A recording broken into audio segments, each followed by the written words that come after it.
Добрий день, хлопчики і дівчинки, садовод-аматор на сувязі. Уже всі бачили, напевно, у всіх померзли грецькі орехи, тому я, напевно, буду один, у кого бобруйську орех не поднос, тому що знаходиться у городі. А на селище так само, навіть не буду показувати, селище чорне, орехи все подмерзли. Что говорить, калина вот у меня растет тут дуб, такой 20-годовый. И поглядите по низу, на вот дуб замерз. Сверху не. Сверху он зелененький, а по низе он весь быццам опаленный. Вот, на вот дуб, казалось бы, что вот такая этот, и он увесь черные листки. А зараз покажу фундук.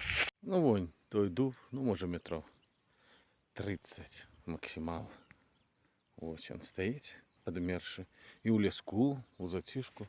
А ось фундук у моєму садку.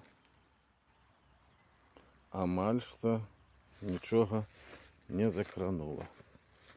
Есть на невеличких посадках этой осени. Есть трошку такі подмерзло.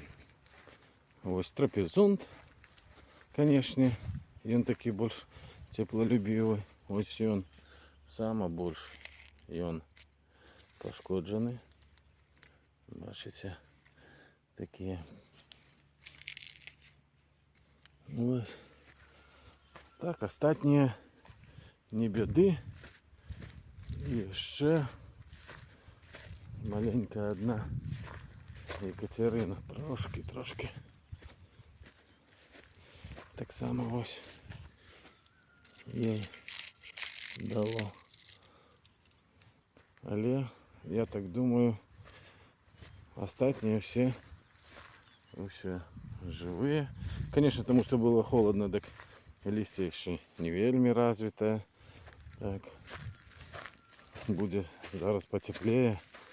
Трошки полив з роботи. Вот это так с краю, так само. Трошки пониже. На нижних есть выпад. А верхние ничего.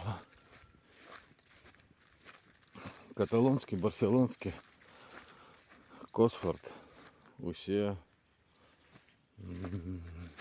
не пошкоджені. Фундукако, привітання. Ось усі орешки виглядають добре. Не ведаю, як там, конечно, що по завязі буде. Ну ось так. 10 травня 2025 год. Дедово селище, сад фундуку. Усім добра, миру.